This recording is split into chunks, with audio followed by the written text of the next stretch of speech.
Here we have another SAT algebra question, and we are given the system of equations, and it says, if the ordered pair x, y satisfy this system of equations, we are going to find out one possible value of x. So be careful, we have to give the x value later on. And for this one, it's actually not bad at all, because if you look at this equation and that equation, notice that we have the 4 and 4, they match, right? If we put 0 for the x, this will be gone, likewise that will be gone. We'll just get y is equal to 4 and y is equal to 4. So we can see that, I'll just put down a note right here. Notice, I'll write it down in this, 0, 4 is a solution, right? Is a solution. Because again, if x is equal to 0, y will be 4. If x is 0, y will be 4. So it will be this, a solution, right? So you can totally just answer this right here as x is equal to 0. Just put 0 and then we are done. Yeah, you can just look at it and then solve it. But if you want to do this study more legitimately, we can do the following. But of course, don't do it on the actual SAT. Put down 0, be happy, move on to the next question. Well, anyway, let's just do this for the math purpose.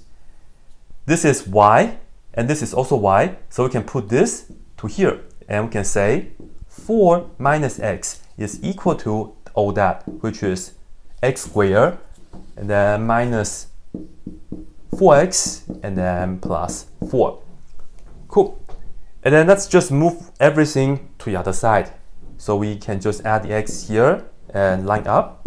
So this and that will cancel, and we will also have to minus 4, and this and that will cancel.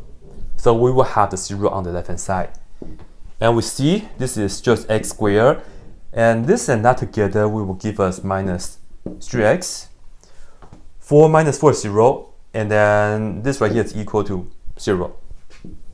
Yeah, so we have this equation for x, and then we can just factor it. I take out the x, and then x minus 3, and that's equal to 0. So this means x is equal to 0 for the first factor, and to make this equal to 0, x will have to be 3. So if you would like, you could also have answer 3 for the answer. Yeah. But if you want to find out all the solutions, meaning that the x and also the y, when we have 0, we put it here, we know y is equal to 4 minus 0, meaning that y is equal to 4.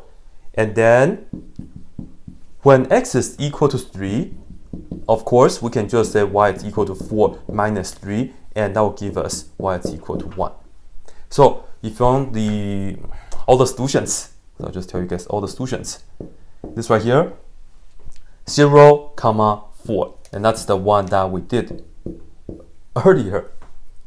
And the other one is 3, 1.